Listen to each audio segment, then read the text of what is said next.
Hello friends, welcome to my channel. मेरे channel पर आपका एक बार फिर से स्वागत है। अभी तक हम यूनिट 14 तक कवर कर चुके हैं, accounting and finance of banking. इसके आगे का हम इस वीडियो में कवर करेंगे। तो चलिए प्रारंभ करते हैं। यूनिट 14 तक आप मेरा इससे पहले वाला वीडियो देख सकते हैं। यूनिट 15 रेशियो एनालिसिस, अनुपात विश्लेषण।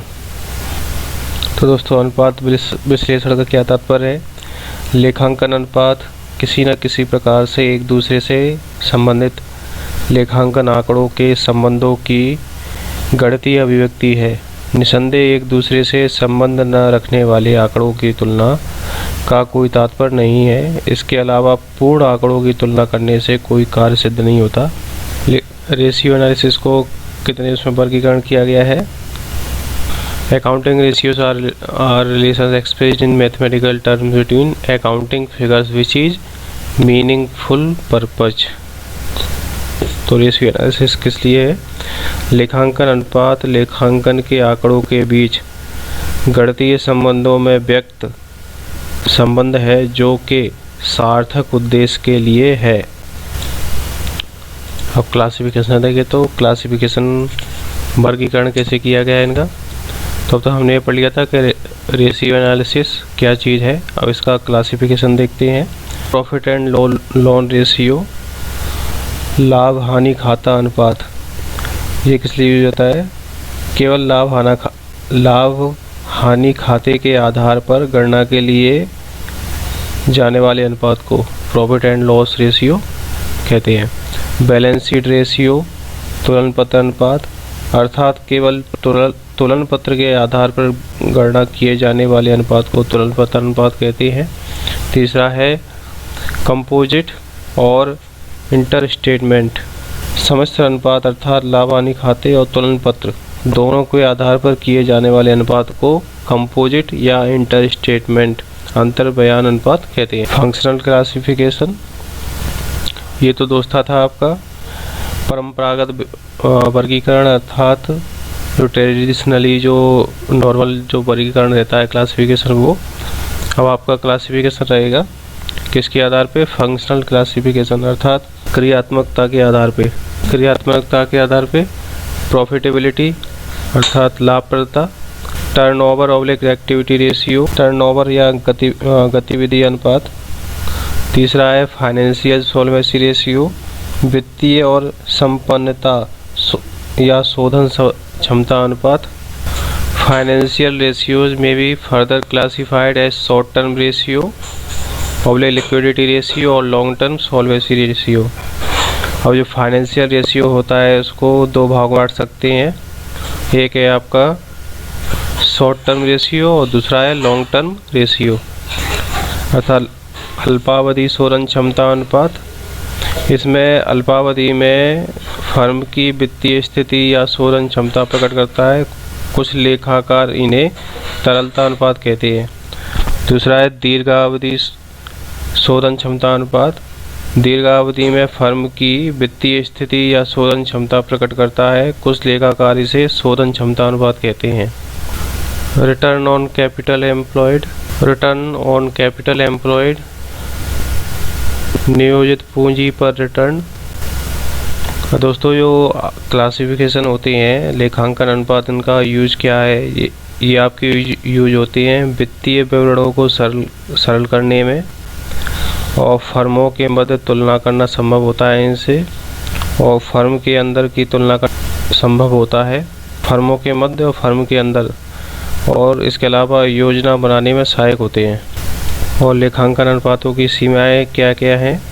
एक, ये आपके तुलनात्मक अध्ययन अपेक्षित हैं, अर्थात कारोबार की कुशलता के पुराने आंकड़ों से अथवा उसी प्रकार के अन्य कारोबार के आंकड़ों से तुलना करने पर ही अनुपातों की उपयोगिता है।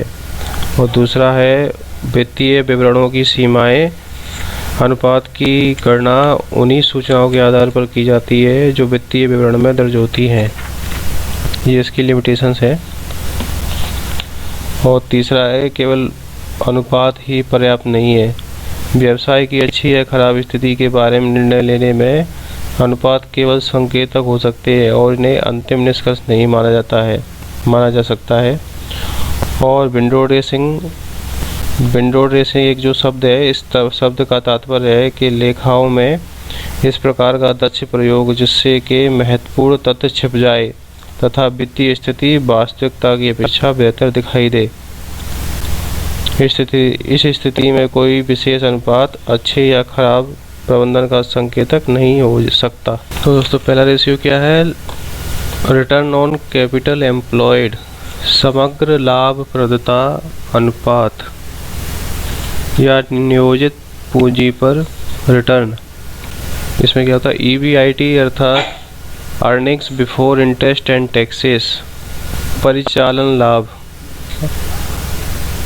अर्थात ब्याज और कर से पहले की कमाई बटे कैपिटल एम्प्लॉयड, नियोजित पूंजी अर्थात व्यवसाय को परिचालन करने में कितनी पूंजी लगी है और बटे कितनी पूंजी व्यवसाय को परिचालन करने के बाद कितना लाभ प्राप्त हुआ है। इनमें से इंटरेस्ट और टैक्सेस को नहीं हटाया, अर्थात इंटरेस्ट और टैक्सेस हैं इसमें, और बटे कैपिटल एम्प्लॉयड अर्थात कितनी पूंजी नियोजित की, कितना पूंजी उसमें लगाई, मल्टीप्लाई बाय 100। ये आपका रिटर्न ऑन कैपिटल एम्प्लॉयड अर्थात समग्र लाभप्रदता अनुपात। इसमें परिचालन शब्द का तात्पर्य है ब्याज और कर से पूर्व का लाभ। ब्याज का तात्पर्य है दीर्घावधि उधारी की ब्याज, अल्पावधि उधारी की ब्याज परिचालन लाभ की गणना करते समय घटा दी जाती है, और गैर व्यापारिक आय तथा सरकारी प्रतिभूतियों से ब्याज और गैर व्यापारिक व्यय तथा आग आदि से हानि भी घटा दी जाती है। Of to profit means profit from the operations of the company plus interest long term and taxes. EBIT का मतलब है company plus long term taxes के संचालन से लाभ। कैपिटल एम्प्लॉयड कैसे निकालते हैं? कैपिटल एम्प्लॉयड निकालेंगे आपका शेयर कैपिटल, शेयर पूंजी प्लस रिजर्व एंड सरप्लस, आरक्षित और आधिक्य प्लस लॉन्ग टर्म लोन्स, दीर्घावधि के ऋण माइनस नॉन बिजनेस असेट्स, गैर व्यापारिक आस्तियाँ प्लस फिक्सियस असेट्स, काल्पनिक आस्तियाँ। Proper calculation gives us return on capital employed. उचित गणना से हमें कैपिटल एम्प्लॉयड पर रिटर्न मिलता है अर्थात समग्र लाभप्रदता अनुपात मिल जाता है। दूसरा अनुपात है अर्निंग्स पर रेशियो, EPS। अर्निंग्स पर रेशियो अर्थात EPS प्रति शेयर अर्जन। तो प्रति शेयर अर्जन कैसे निकालेंगे? EPS इक्वल्स टू अर्निंग्स पर ratio net profit after tax and preference dividend divided by number of equity shares, अर्थात प्रति शेयर अर्जन बराबर कर और वरीयता लाभांश के बाद निवल लाभ बटे इक्विटी शेयरों की संख्या। This shows whether equity capital of company is properly used और not company's capital to pay dividend. EPS help us at estimating market price of the company। इससे पता चलता है कि इक्विटी कैपिटल कंपनी का सही तरीके से उपयोग किया गया है या नहीं, कंपनी की लाभांश भुगतान करने की क्षमता है या नहीं।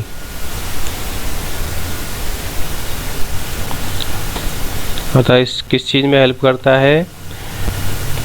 कंपनी की मार्केट प्राइस को एस्टिमेट करने में। EPS कंपनी के बाजार मूल्य का अनुमान लगाने में हमारी मदद करता है। तीसरा है price earning ratio, PE ratio, मूल्य अर्जन अनुपात। यह अनुपात क्या दर्शाता है? यह दर्शाता है कि शेयर का बाजार मूल्य इसके EPS का कितना गुना है। इसकी गणना के लिए ये फॉर्मूला दिया है। अतः प्राइस अर्निंग रेशियो अर्थात हमें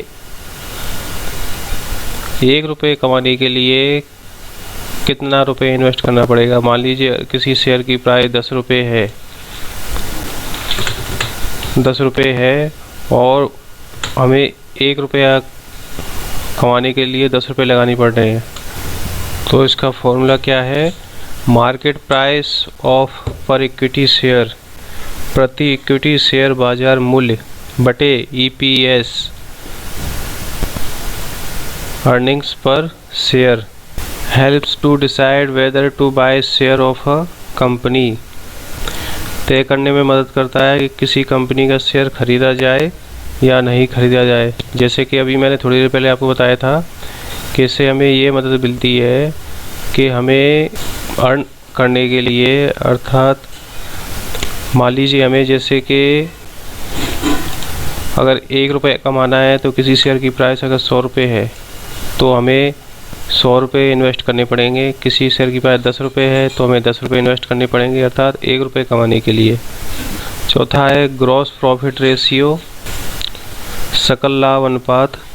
ग्रॉस प्रॉफिट अर्थात सकल लाभ बटे नेट सेल्स अर्थात निवल बिक्री multiply by 100 helps in price decision and profit from opt before charging all other expenses.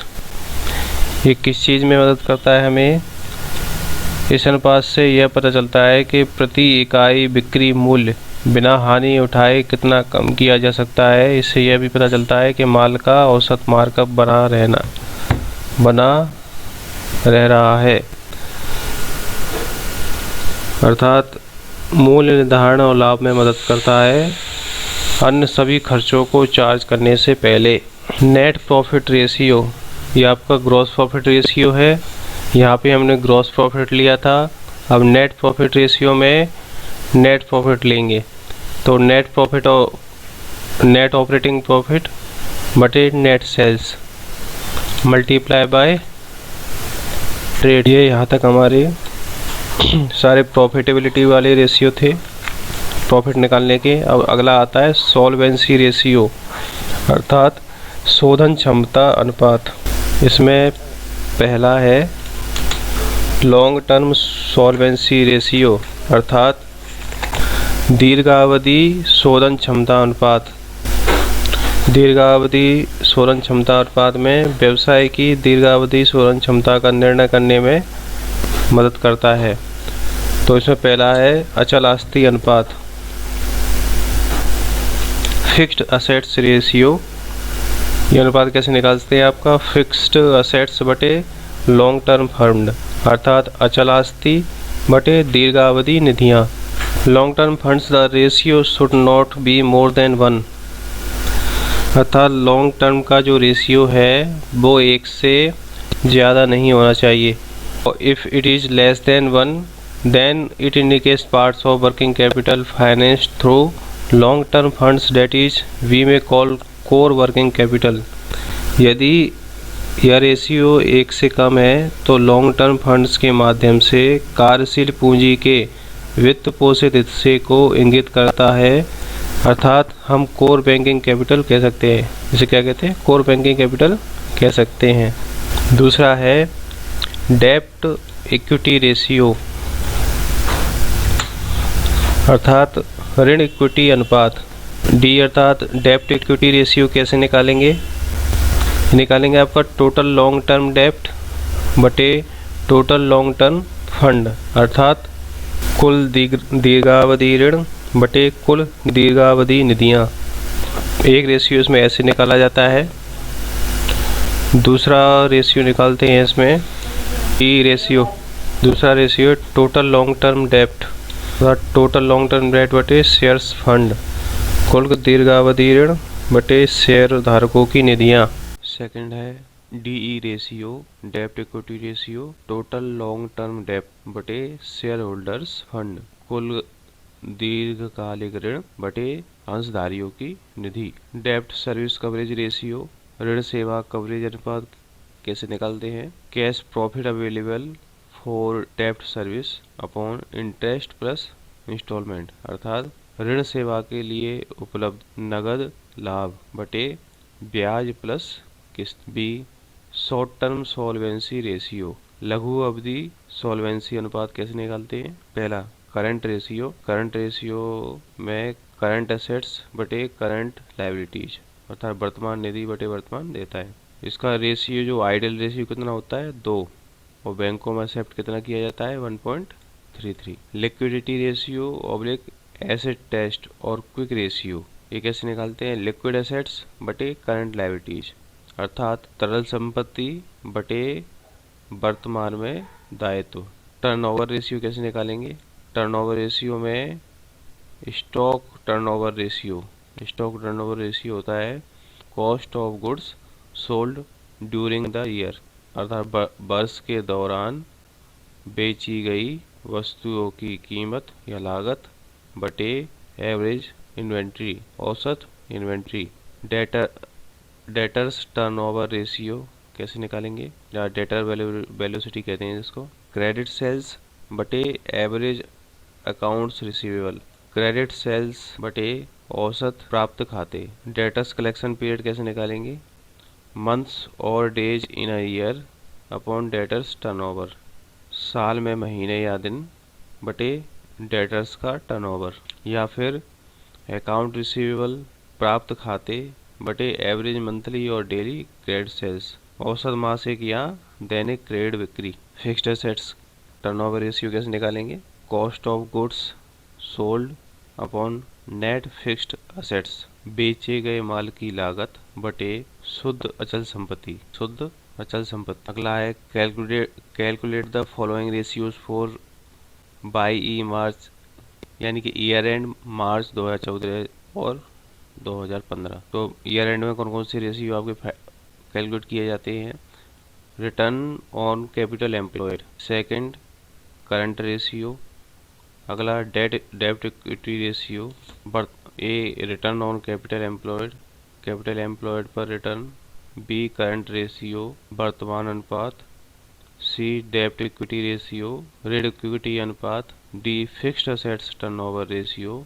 Fixed assets turnover अनुपात।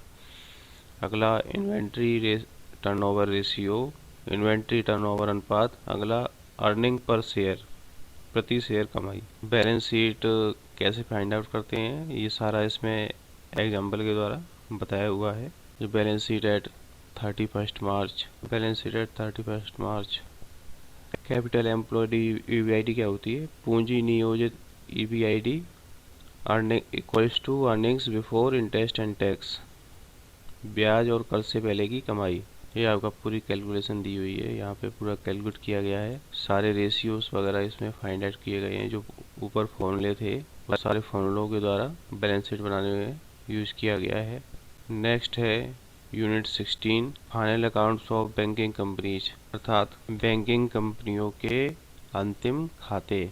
फिर आया रिक्वायरमेंट्स अकाउंट्स एंड ऑडिट, खाते और लेखा परीक्षा की आवश्यकता किस किस के लिए जरूरत पड़ती है। Third schedule annexed to BRA, तीसरी अनुसूची जो बीआर से अनेक्स्ट की जाती है। और क्या बनाया जाता है इसमें, बैलेंस शीट का फॉर्म ए। फॉर्म ए किसके लिए बनता है, बैलेंस शीट के लिए। Form B profit and loss account के लिए।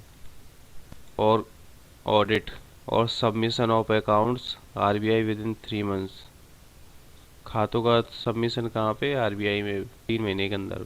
Publication of accounts with in 6 month, accounts को पब्लिश करना 6 महीने के भीतर। Auditor prior approval of RBI for apt oblique appointment oblique removal, auditor का प्रायर अपॉइंटमेंट अर्थात अपॉइंट करना और रिमूव करना, ये दोनों। फॉर्म ए, जैसा हमने देखा था कि फॉर्म ए किसके लिए बनाया जाता है, बैलेंस शीट के लिए। तो इसके 2 पार्ट्स होते हैं, पहला पार्ट इसका कैपिटल एंड लायबिलिटी और दूसरा वो होता है असेट्स का। कैपिटल एंड लायबिलिटी अर्थात पूंजी और देयताओं में क्या क्या आता है आपका, ये 1 2 3 4 5 ये सब अनुसूचियों की संख्या है इसकी, 6 7 8 9 10 11। कैपिटल एंड लायबिलिटी पार्ट में पहला कैपिटल अर्थात पूंजी, दूसरा रिजर्व्स एंड सरप्लस प्रारक्षित निधियां एवं अधिशेष राशि। अगला है डिपॉजिट्स अर्थात जमाएं, चौथा है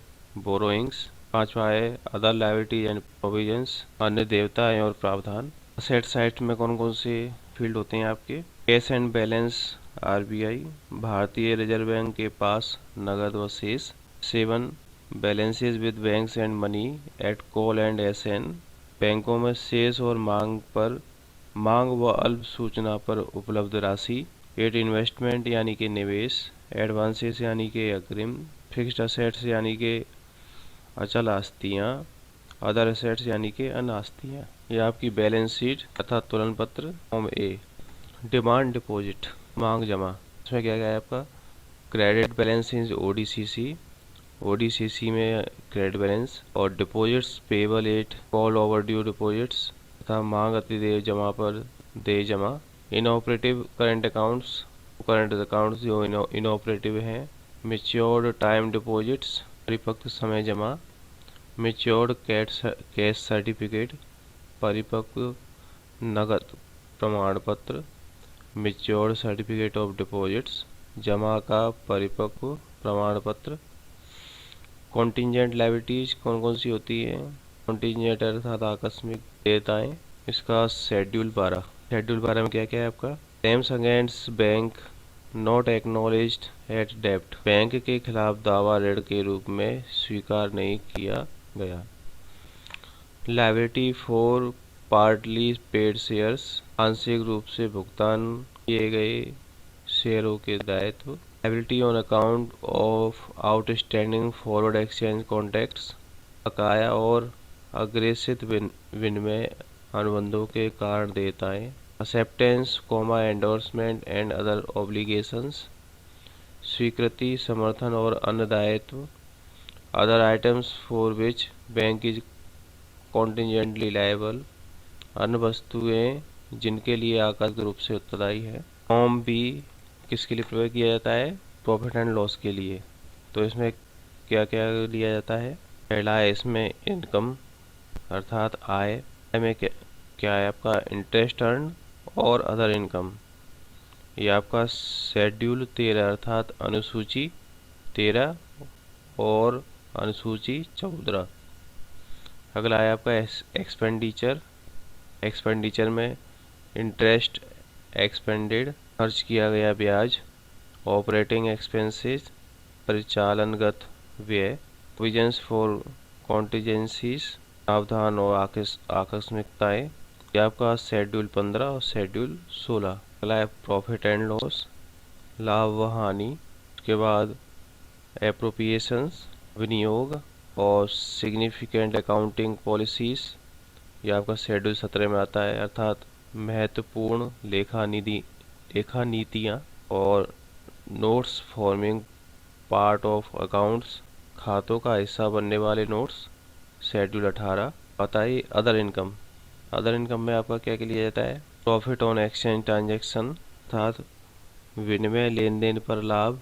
next profit on sale investment, profit on revaluation of investment sale किया है उस पर प्रॉफिट। और पुनर्मूल्यांकन अर्थात निवेश के पुनर्मूल्यांकन पर profit on sale of fixed assets, अचल संपत्तियों की बिक्री पर लाभ। और letting of lockers, income from locker charges, locker देना, लॉकर शुल्क से आय। Miscellaneous income, godown rent, miscellaneous income में क्या है आपका? गो डाउन का rent. Just go through these points. कौन सी है?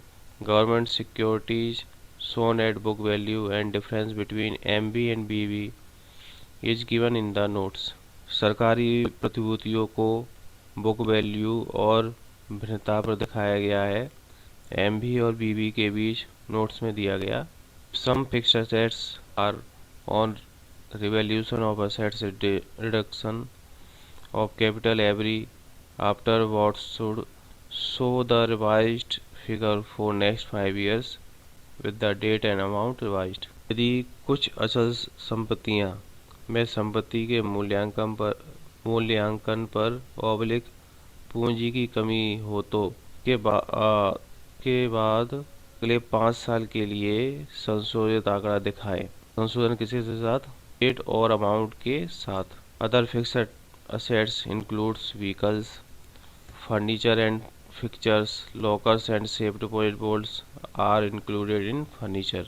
अन्य अचल संपत्तियों में वाहन, फर्नीचर और अन्य शामिल है। लॉकर और सुरक्षित जमा वोल्ट फर्नीचर में शामिल है। अर्थात लॉकर और सेफ डिपॉजिट वोल्ट को किसमें इंक्लूड किया जाता है?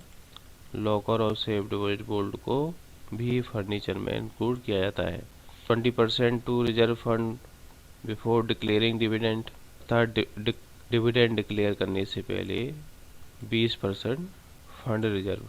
Gold is treated as investment, सोने को निवेश के रूप में माना जाता है। Silver is treated as other assets, चांदी को अन्य परिसंपत्तियों के रूप में माना जाता है। Income from performing assets is recognized on accrual basis, while in non performing assets it is on cash basis. प्रदर्शनकारी परिसंपत्तियों से आय को अर्जित आधार पर मान्यता दी जाती है, जबकि इन निष्पादक आस्तियों में यह नकद आधार पर होती है। NPA, if income is already recognized then make provision, यदि एनपीए में आय पहले से ही मान्यता प्राप्त है तो ये उसके लिए प्रोविजन प्रावधान बनाएं। असेट्स का क्लासिफिकेशन, असेट्स का क्लासिफिकेशन कैसे किया जाता है? असेट्स क्लासिफिकेशन किया जाता है, पहला इसमें है आपका performing and non performing, remain out of order. अर्थात परफॉर्मिंग असेट्स तो अर्थात प्रदर्शन करते हैं, और नॉन परफॉर्मिंग यानी कि जो प्रदर्शन नहीं करता, जिनका कोई परफॉर्मेंस ही नहीं है, और रिमेन्स आउट ऑफ ऑर्डर, आदेश से बाहर। नॉन परफॉर्मिंग एसेट्स यानी कि आपके एनपीए, और परफॉर्मिंग एसेट्स यानी कि आपका स्टैंडर्ड। इनकम रिकॉग्निशन, आय मान्यता के आधार पे कैसे क्लासिफिकेशन किया जाता है? आय मान्यता के आधार पर परफॉर्मिंग एक्रूअल बेसिस, अर्थात एक्रूअल बेसिस अर्थात सामान्य आधार पे परफॉर्मिंग, और नॉन परफॉर्मिंग कैश बेसिस, अर्थात कैश आधार पर नॉन परफॉर्मिंग। नेक्स्ट क्लासिफिकेशन का और तरीका क्या है?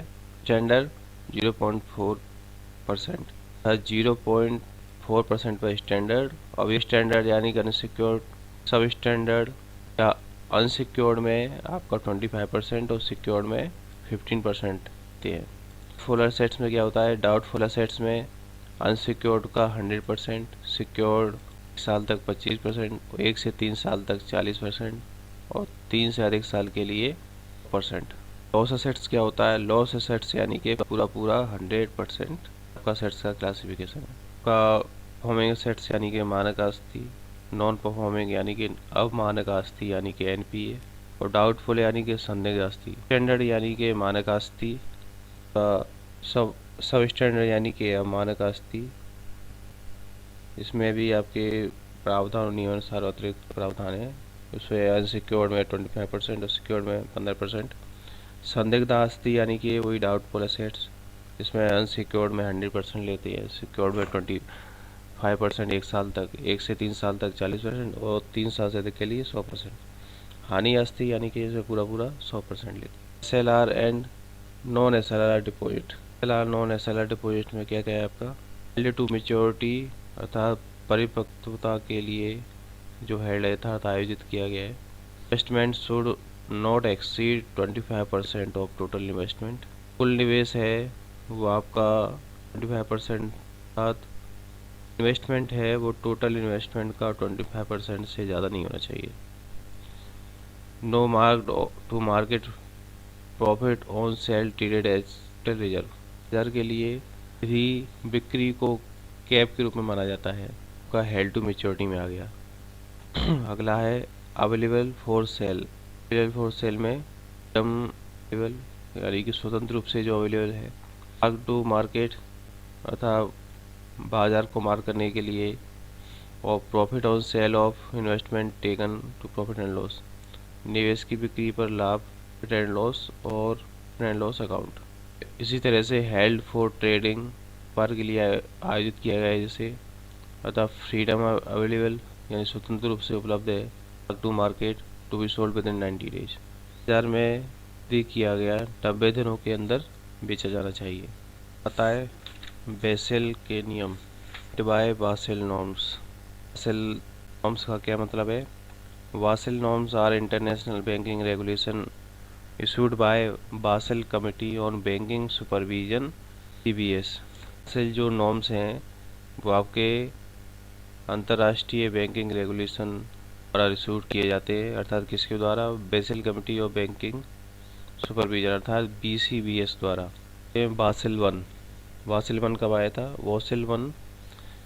Basel one was introduced in the year 1988 in focused primarily on credit default risk faced by the bank.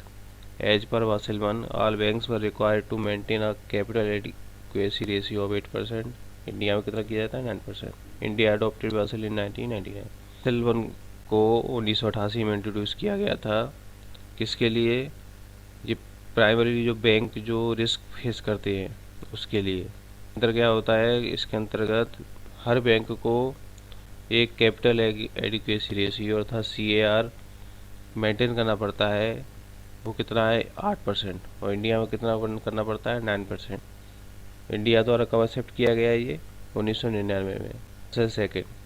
Basel second was issued in 2004। Basel second को 2004 में use किया गया। Framework issued on 3 parameters. Basel second में आपके 3 parameter हैं। इसके pillar मानिए minimum capital requirement, न्यूनतम पूंजी पर्याप्तता। Bank should continue maintain A minimum capital adequacy ratio अर्थात बैंकों को वही न्यूनतम पूंजी पर्याप्तता का रेशियो करना पड़ता है जो 8% है, इंडिया में 9% है। रेगुलेटरी सुपरविजन नियामक पर्यवेक्षण। Introduce banks are required to develop and use better risk management technique in monitoring and managing all the 3 type of risk that a bank faces। कौन कौन सी 3 टाइप की रिस्क हैं जो बैंक द्वारा फेस की जाती हैं? एक credit risk, market and operational risk. Market और ऑपरेशनल। मार्केट डिसिप्लिन बाजार अनुशासन। Increase disclosure requirement. Banks need to mandatory disclose their capital adequacy ratio का risk exposure to central bank. के अंतर्गत क्या होता है? बैंक होते हैं उनको वो सेंट्रल बैंक को जैसे RBI को अपना CAR और किस रिस्क एक्सपोजर ये सब डिस्क्लोज मैंडेटरी है। बेसल थर्ड का financial crisis 2007-8 revealed shortcoming in the Basel norms, therefore the provision records were stand. 2007-8 में जो फाइनेंशियल क्राइसिस हुआ था तो जो पुराना जो बेसल था उसको स्ट्रॉन्ग बनाने के लिए बेसल थर्ड लाया गया। Basel third was issued in late 2009। Basel third को 2009 में इशू किया गया। The guidelines aim to promote a most salient banking system. The 3 pillar are. इसके 3 पिलर कौन कौन से हैं? ये जो आपके बेसल सेकंड में जो आपके 3 पिलर्स थे वही 3 पिलर्स इसमें हैं। बस जो बेसल सेकंड के जो नियम थे उनको और मजबूती सीधे और कड़ाई से पालन करने के लिए इसको बेसल थर्ड को लाया गया। पिलर मिनिमम कैपिटल रिक्वायरमेंट, कम पूंजी पर्याप्तता, रेगुलेटरी सुपरविजन, विनियामक पर्यवेक्षण, डिसिप्लिन, बाजार अनुशासन। ये आपके 3 पिलर है। Change Basel norms. Major change कौन कौन सा किया गया? Better capital quality means higher loss absorbing capacity. Higher loss absorbing capacity वाली बेटर कैपिटल क्वालिटी, इन सब चीज़ों पे जोर दिया गया। कैपिटल कंजर्वेशन बफर कितना है? बफर है 2.5%। साइक्लिकल बफर ये कितना है? 0% to 2.5%। Common equity and tier 1 capital requirement ये कितना है? The highest form of loss absorbing capital has been reached under Basel third. कितनी है आपका? 2 से 4.5%। Other qualifying financial instrument will increase from the current minimum 4 से 6%, all the minimum capital will remain 8%। और जिस मिनिमम कैपिटल जो है अर्थात न्यूनतम पूंजी पर्याप्तता आपका 8%।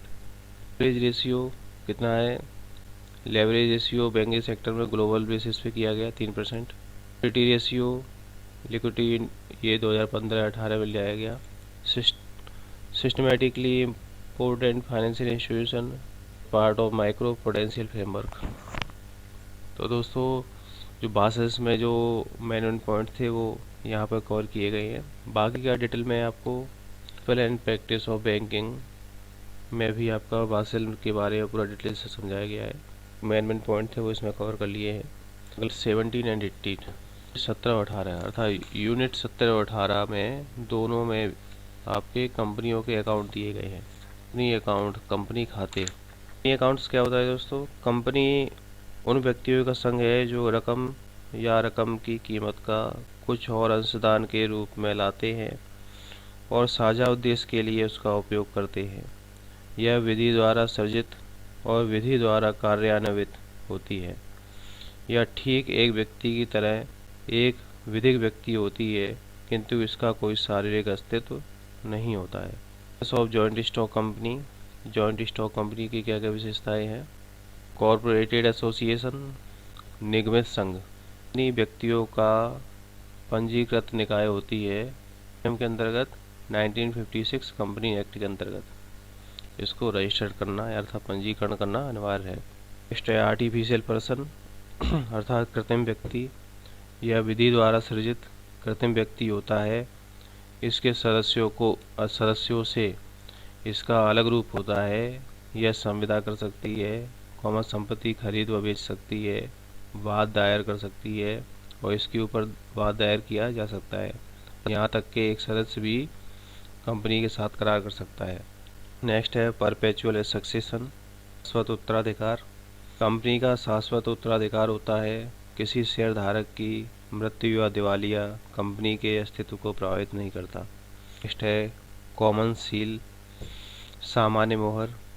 जैसा कि कंपनी विधि द्वारा सृजित व्यक्ति होता है, यह अपने नाम से हस्ताक्षर नहीं कर सकता, अतः इसकी एक सामान्य मोहर होती है जिस पर कंपनी का नाम उत्कीर्ण होता है। सामान्य मोहर को कंपनी के हस्ताक्षर के रूप में माना जाता है और सभी महत्वपूर्ण प्रलेखों तथा बोर्ड द्वारा पारित संकल्पों के अनुसार संविदा पर इसे लगाया जाता है। लिमिटेड लायबिलिटी अर्थात सीमित देयताएं। संयुक्त स्कंद कंपनी अर्थात लायबिलिटी कंपनी, संयुक्त स्कंद कंपनी अर्थात जॉइंट स्टॉक कंपनी सदस्यों की देयता उनके द्वारा धारित शेयरों के अंकित मूल्य तक सीमित होती है।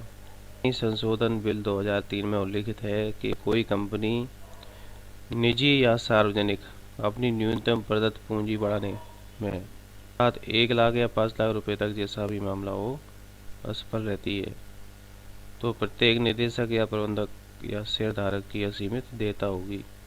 Separation of management from ownership, स्वामित्व से प्रबंधक या पृथक्करण। यद्यपि शेयर धारक वास्तविक स्वामी होते हैं, किंतु वे कंपनी के प्रबंधन में शामिल नहीं होते। अपने प्रतिनिधि का चुनाव करते हैं जिससे निदेशक मंडल के रूप में जाना जाता है। फैलिबिलिटी ऑफ शेयर की हस्तांतरणीयता, प्राइवेट लिमिटेड कंपनी के शेयरों के हस्तांतरण पर लागू प्रतिबंधों के अतिरिक्त कंपनी के शेयर मुक्त रूप से हस्तांतरणीय होते हैं। प्राइवेट कंपनियों के शेयर प्रतिबंध लागू होते हैं और जो पब्लिक लिमिटेड होती है वो आपके मुक्त रूप से हस्तांतरणीय होते हैं। सेपरेट लीगल स्टेटस, विधिक हैसियत। कंपनी का अपना कानूनी अस्तित्व होता है, इसलिए शेयरधारक या कंपनी या स्वामी कंपनी के कार्यों के लिए उत्तरदायी नहीं होते। मेंबरशिप, विशाल सदस्यता। कंपनी पर सदस्यों की विशाल सदस्यता का स्वामित्व होता है। लिमिटेड कंपनियों के मामले में सदस्यों की न्यूनतम संख्या 2, अधिकतम संख्या 200 और पब्लिक लिमिटेड कंपनी के मामले में न्यूनतम सदस्यों की संख्या 7 और सदस्यों की अधिकतम संख्या की कोई सीमा नहीं होती है। पेड अप कैपिटल, न्यूनतम चुकता पूंजी। प्राइवेट लिमिटेड कंपनी के लिए 1 लाख रुपए और पब्लिक लिमिटेड कंपनी के लिए 5 लाख रुपए। टाइप्स ऑफ कंपनीज, कंपनियों के प्रकार। द बेसिस ऑफ इनकॉर्पोरेशन, निगम के आधार पर। On the basis of ownership, स्वामित्व के आधार पर। On the basis of liability, देयता के आधार पर। बेसिस ऑफ कॉर्पोरेशन में कौन सी है? Chartered company. कंपनी क्या होती है? तो राजा या सम्राट या राज्य के मुखिया द्वारा जारी विशेष चार्टर के अंतर्गत स्थापित की जाती है। ऐसी कंपनियां भारत में नहीं पाई जाती। यूरोपीय देशों में स्थापित ऐसी कंपनियां हैं कौन कौन सी? ईस्ट इंडिया कंपनी और बैंक ऑफ इंग्लैंड। अगला है स्टैट्यूटरी कंपनी, सांविधिक कंपनी। सांविधिक कंपनी वह कंपनी है जो केंद्रीय या राज्य विधायिका द्वारा पारित विशेष अधिनियम द्वारा सृजित या निगमित की जाती है। सांविधिक कंपनियां सरकार के स्वामित्व में होती है और इन्हें स्वतंत्र विधिक हैसियत प्रदान की जाती है। उदाहरण के लिए भारतीय जीवन बीमा निगम, एयर इंडिया, भारतीय यूनिट ट्रस्ट, भारतीय खाद्य निगम। है रजिस्टर्ड कंपनी, पंजीकृत company.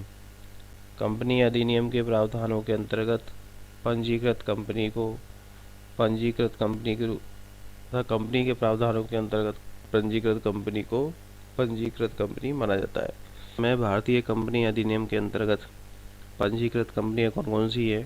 Consultancy service, Wipro limited, Reliance industries limited इत्यादि।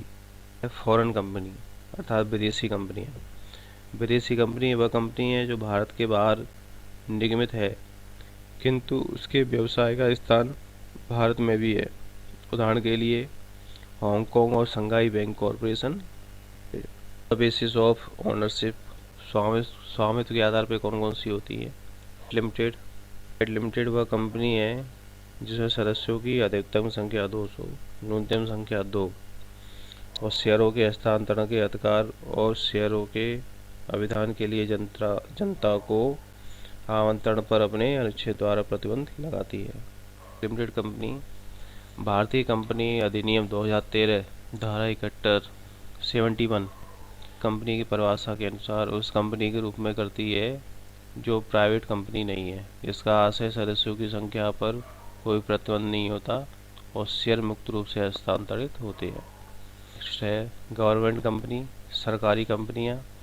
वह कंपनी जिसमें प्रदत्त पूंजी का कम से कम 51% हिस्सा 51% सरकार या किसी राज्य सरकार या अंशतः केंद्रीय सरकार और अंशतः एक या अधिक राज्य सरकारों द्वारा धारित होती है।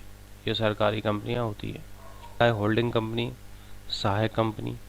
अधिनियम 2013 की धारा 87 में परिभाषा के अनुसार सहायक कंपनी वह कंपनी है जिसमें धारक कंपनी या तो निदेशक मंडल के गठन को नियंत्रित करती है या कुल शेयर पूंजी को आधे से अधिक को या तो अपने स्वयं या इसकी एक या एक से अधिक सहायक कंपनियों के साथ धारणा करती है या नियंत्रित करती है। On the basis of liability, देयता के आधार पर कौन कौन सी है? कंपनी लिमिटेड बाय शेयर्स, शेयरों द्वारा सीमित कंपनी है जिसमें सदस्यों द्वारा खरीदे गए शेयरों के अंकित मूल्य पर उनकी देयता प्रतिबंधित होती है। भारत में अधिकांश कंपनियां सीमित देयता वाली कंपनियां हैं। संशोधन बिल 2003 में उल्लिखित है कि यदि कोई कंपनी प्राइवेट या पब्लिक न्यूनतम प्रदत्त पूंजी बढ़ाने में 1,50,000 रुपये तक जैसा भी मामला हो असफल रहती है तो प्रत्येक निदेशक या प्रबंधक या शेयर धारक की असीमित देयता होगी। अगला है कंपनी लिमिटेड बाय गारंटी द्वारा सीमित कंपनी। यह वह कंपनी है जिसमें सदस्य की देयता निश्चित राशि तक निर्धारित होती है और कंपनी के समापन की दशा में वह उतनी ही राशि अदा करने के लिए उत्तरदायी होता है। इस राशि को गारंटी कहा जाता है। ऐसी कंपनियां सामान्यतः खेलकूद, शिक्षा, धर्म, फाइन आर्ट आदि के प्रोत्साहन के लिए प्रवर्तित की जाती है और अनिवार्य रूप से लाभ न कमाने वाली संगठन होती हैं। कंपनी लिमिटेड अनलिमिटेड लायबिलिटी, देयता वाली कंपनियां। यह वह कंपनी है जिसमें सदस्य की देयता असीमित होती है। कंपनी संशोधन बिल 2003 में उल्लिखित है कि यदि कोई कंपनी प्राइवेट या पब्लिक न्यूनतम प्रदत्त पूंजी बढ़ाने में अर्थात 1,00,000 रुपये अथवा 5,00,000 रुपये तक जैसा भी मामला हो असफल रहती है तो प्रत्येक निदेशक या प्रबंधक या शेयर की असीमित देयता होगी। कैपिटल में आपका क्या क्या आता है? और प्रेफरेंस यानी कि पूर्व अपेक्षा, प्रेफरेंस में आपके कुमुलेटिव रिडेमेबल अर्थात कम करने योग्य और पार्टिसिपेटिंग अर्थात साझेदारी योग्य, authorised capital, issued capital, subscribe capital, called capital, paid up capital, issue of share at PAR पर आवंटित share, bank debit share capital credit, share application debit share capital credit, subscription debit share application share capital, bank refund share allotment credit, allotment oblique share call, share आवंटन oblique share call, allotment account debit share capital account credit, bank account debit share allotment account credit, call account debit share capital credit, bank account debit call account credit, in arrears account debit capital account और share call account credit, of shares premium, share application debit allotment account share capital account credit, share discount allotment account debit discount on issue of share debit share capital credit. जैसे forfeiture of shares जब्ती और issue of shares को फिर से जारी करना और issue of bonus shares share जारी करना, शीट इक्वेशन बैलेंस शीट का समीकरण, शीट इक्वेशन बैलेंस शीट बनाने के सारे इक्वेशन सारे फॉर्मूलेज वगैरह दिए हुए हैं। यूनिट 19 अकाउंटिंग इन कंप्यूटराइज्ड इन्वायरमेंट, अधिकृत परिवेश में लेखांकन। Nowadays, many organizations perform their accounting work on computer, ignoring the manual method of keeping. Modern accounts are more like computer keeping rather than bookkeeping. कई संगठन बुक कीपिंग की manual विधि की अनदेखी करते हुए कंप्यूटर पर अपना लेखा कार्य करते हैं। आधुनिक खाते बही खाता पद्धति के बजाय कीपिंग को अधिक पसंद कर रहे हैं। Accounting system is one that performs the following function. क्या क्या फंक्शन है? पहला है it captures business transaction in the form of accounting entries. यह लेखांकन प्रविष्टियों के रूप में व्यावसायिक लेन देन को कैप्चर करता है। The accounting entries are then use to prepare financial statement.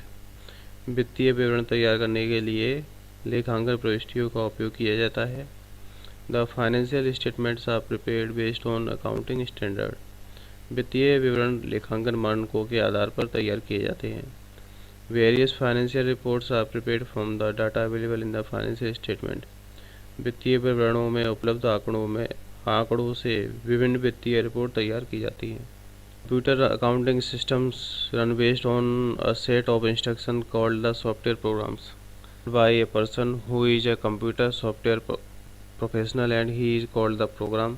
The instruction of the programmer are in a computer language in the form of computer program and are called the computer software. Accounting software may be written in any of the computer language such as COBOL, FoxPro, etc. or on a operating platform such as Windows, Unix, etc. Computer लेखांकन प्रणाली एक ऐसे व्यक्ति द्वारा विकसित किए गए software program निर्देशों के आधार पर चलती है जो एक कंप्यूटर सॉफ्टवेयर पेशेवर है और उसे प्रोग्रामर कहा जाता है। प्रोग्रामर के निर्देश भाषा में कंप्यूटर प्रोग्राम के रूप में होते हैं और कंप्यूटर सॉफ्टवेयर कहलाते हैं। लेखांकन सॉफ्टवेयर किसी भी कंप्यूटर भाषा में लिखा जा सकता है जैसे कि कोबोल, फॉक्सप्रो इत्यादि, या किसी ऑपरेटिंग प्लेटफॉर्म जैसे विंडो, यूनिक्स आदि पर लिखा जाता है। Computers are the kind of computers used in computerized accounting. Digital computer computerized account के रूप में उपयोग किए जाने वाले कंप्यूटर हैं। Features of computerised accounting are, main features हैं। पहला है स्पीड, गति के द्वारा उच्च गति से कार्य किया जाता है। एक्यूरेसी यानी कि यथार्थता, मशीन का कार्यक्रम एक बार सही ढंग से बन जाता है तो वह मनुष्यों की तरह गलती नहीं करता। Informative reports can be generated, सूचनात्मक रिपोर्ट तैयार की जा सकती हैं। एक कंप्यूटर लेखांकन प्रणाली में लेखा रिकॉर्ड से बहुत से विवरण एवं रिपोर्ट तैयार करना संभव है, जो मैनुअल प्रणाली में असंभव है। इकोनॉमिकल यानी कि किफ़ायती होता है। आजकल मानव श्रम मुद्रास्फीति के कारण अत्यंत महंगा हो गया है। मानव श्रम क्या है, मुद्रास्फीति के कारण बहुत महंगा हो गया है, जबकि कंप्यूटरीकृत लेखांकन प्रणाली उसकी तुलना में सस्ती हो गई है। Computerised system will be a single stand alone unit और ए मल्टीपल यूनिट एज लैन वैन एटसेट्रा। एक कंप्यूटरीकृत प्रणाली एकल इकाई या अनेक उपयोगकर्ता जैसे लैन वैन आदि हो सकती है। Between manual and computerised system, तो कंप्यूटराइज्ड सिस्टम के बीच में अंतर क्या है? Stored in computer are not visible and thus the trail on events difficult to establish. Computer में संग्रहित किए गए आंकड़े दृष्टिगोचर नहीं होते, इसलिए घटनाक्रम को सुस्थापित करना मुश्किल होता है। Accounting data can be manipulated to generate various other reports statement. Report विवरण बनाने के लिए लेखांकन आंकड़ों का कई प्रकार से उपयोग किया जा सकता है। Advantage of computerised accounting systems. Advantage कौन कौन से हैं आपके? Accurate, high speed and low cost of operation. यथार्थपरक, तीव्रता और परिचालन की कम लागत। दूसरा है availability of various reports from the same accounting data.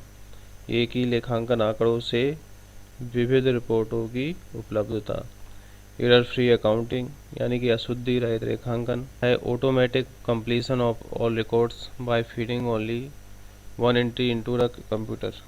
में केवल एक प्रविष्टि करने से सभी रिपोर्ट स्वतः पूर्ण हो जाती हैं। Multiple set of printouts available. Printout के बहुविधि सेट उपलब्ध। Advantage of computerised accounting. Advantage कौन कौन से हैं इसके? Of special program and professional. विशेष प्रोग्रामों और पेशेवर व्यक्तियों की आवश्यकता होती है। Staff required for operations. परिचालनों हेतु दक्ष कर्मचारियों की आवश्यकता।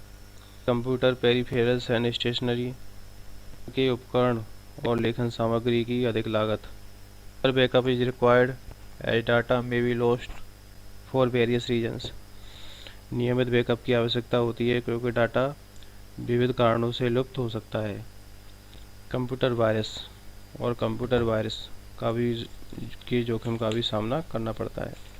Of computerisation in the functions performed by a bank.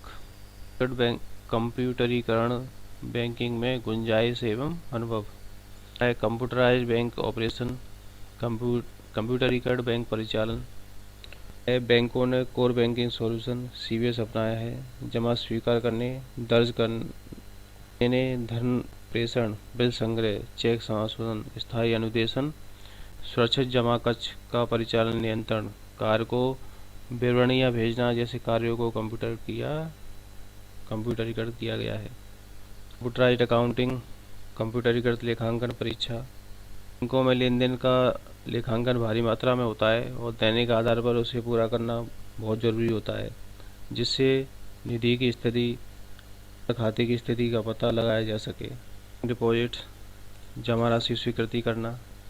से सावधि जमा, पुनर्निवेश, आवर्ती जमा विशेष योजना के रूप में या अन्य प्रकार से जमा करती है, जो कि मांगने पर या किसी विशेष अवधि के बाद देय होती हैं। जब कंप्यूटर के द्वारा ऐसे सभी जमा खातों का परिचालन और लेखांकन रखना बहुत सहज एवं सुविधाजनक हो गया है। देना, बैंक ऋण, नगद साख, ओवरड्राफ्ट इत्यादि के रूप में उधार राशि देता है और वे ग्राहकों द्वारा लाए गए बिलों को बट्टाकृत करते हैं। रेमिटेंस से धन प्रेषण, केंद्रों को RTGS, NEFT, मांग ड्राफ्ट के रूप में धन प्रेषित करता है और बैंकों से उन्हें इन्हीं रूपों में प्राप्त करने की भी व्यवस्था करता है। छोटी धनराशि यात्रा चेक, गिफ्ट चेक आदि द्वारा भी भेजी जाती है। संचार तकनीकी के विकसित होने से धन अंतरण की सुविधाएं किफायती और सहज हो गई हैं। चेकों का समाशोधन। जब समाशोधन क्रय का कार्य स्वचालित हो गया है, RTGS के आने के बाद पिछले कुछ वर्षों की तुलना में अब बहुत कम समय में ग्राहकों के खाते में जमा किया जा सकता है। कुछ शहरों में चेक ट्रंकेशन सिस्टम भी चालू हो गया है। अगला है स्टैंडिंग इंस्ट्रक्शन, स्थायी अनुदेश। अपने खाते के परिचालन के लिए कभी कभी स्थायी अनुदेश देते हैं। ऐसे आवर्ती अनुदेशों जिन्हें पूरा करना आवश्यक होता है के लिए बैंक अपने कंप्यूटर सिस्टम में इनकी प्रविष्टि कर देता है, जिससे यह स्वतः रूप से होता रहे। मोबाइल बैंकिंग, केंद्रीकृत बैंकिंग, कंप्यूटरीकृत बैंकिंग एवं तकनीक नवीन प्रक्रियाओं के कारण अब केंद्रीयकृत बैंक के साधनों के आधार पर बैंक परिचालन कर सकते हैं। अगला है ऑटोमेटेड बैंकिंग, स्वचालित बैंकिंग। कंप्यूटरीकरण एवं तकनीकी नवोन्मेषण के कारण द्वारा स्वचालित बैंकिंग संकल्पना आई है। एटीएम 24 घंटे 365 दिन नगद चेक स्वीकार करते हैं। नगद संवितरित करने अंतर बैंक एवं जमा शेष की जानकारी देने में समर्थ हैं। Core bank components include, core bank में कौन कौन से कंपोनेंट इंक्लूड रहते हैं। इंटीग्रेटेड कोर बैंकिंग कंपोनेंट के एक सेट के रूप में डिलीवरी की जाती है और बाद में इसे संस्था की अलग अलग व्यावसायिक आवश्यकताओं को पूरा करने के लिए निर्मित किया जाता है। कौन से कंपोनेंट्स हैं? Core bank financial institution infrastructure, core bank वित्तीय संस्था संरचना, core bank product build, core bank उत्पाद निर्माण, core bank customer management and customer overview, core bank ग्राहक प्रबंधन और ग्राहक परिदृश्य, core bank account administration, core bank लेखांकन प्रशासन, पेमेंट्स, कोर बैंक भुगतान, core bank management of information, core bank प्रबंधन सूचना। सिस्टम सिक्योरिटी, प्रणाली सुरक्षा। System security provide essential information for managing the security on a organization where information technology is an important factor. It is manually for all the staffs who are the first line support responsible for daily efficient operation of security policy, procedures, standard and practices it covers. प्रणाली सुरक्षा एक संगठन की सुरक्षा के प्रबंधन के लिए आवश्यक जानकारी प्रदान करती है, जहां सूचना प्रौद्योगिकी एक महत्वपूर्ण कारक है। यह मुख्य रूप से सभी कर्मचारियों के लिए है जो प्रथम पंक्ति समर्थन, सुरक्षा नीतियों, प्रक्रियाओं, मानकों और प्रथाओं के दैनिक, कुशल संचालन के लिए जिम्मेदार हैं। इसमें क्या क्या शामिल है आपका? Access control system and methodologies, control system और पद्धतियाँ, ऑपरेशन सिक्योरिटी, कंप्यूटर परिचालन सुरक्षा, email and internet access, email और internet access, application and system development, application और system development, business continuity and disaster recovery plan, व्यवसाय निरंतरता और डिजास्टर रिकवरी आयोजना, टेलीकम्युनिकेशन एंड नेटवर्क सिक्योरिटी और फिजिकल सिक्योरिटी और क्रिप्टोग्राफी, सिक्योरिटी मैनेजमेंट प्रैक्टिसेस, सुरक्षा प्रबंधन प्रथाएं, लॉ इन्वेस्टमेंट एंड इथिक्स, विधि जांच और नीतियाँ। इंटरनेट क्या है? Internet is the interconnection between several computer of different types belonging to various networks all over the globe. दुनिया भर में विभिन्न नेटवर्क से संबंधित विभिन्न प्रकार से के कई कंप्यूटर के बीच में अंतर कनेक्शन है। World wide web WWW is a series of servers that are interconnected through hypertext. Hypertext is a method of presenting information in which certain text is highlighted that, when selected, displayed more information on the particular topic. These highlighted items are called hyperlinks and allow the users to navigate from one document to another that may be located on different servers. W server की एक श्रृंखला है जो hyper text के माध्यम से परस्पर जुड़े हैं। हाइपर टेक्स्ट जानकारी को प्रस्तुत करने की एक विधि है जिसमें कुछ पाठ को हाईलाइट किया जाता है, जिसे चुने जाने पर विशेष विषय पर अधिक जानकारी प्रदर्शित करता है। इन हाईलाइट किए गए आइटम हाइपरलिंक कहलाते हैं और उपयोगकर्ताओं को एक दस्तावेज से दूसरे में नेविगेट करने की अनुमति देते हैं। विभिन्न सर्वरों पर स्थित हो सकते हैं। हम यूनिट 19 तक यहाँ पर कर चुके हैं। इससे आगे का हम नेक्स्ट वीडियो में कवर करेंगे। So thanks for watching.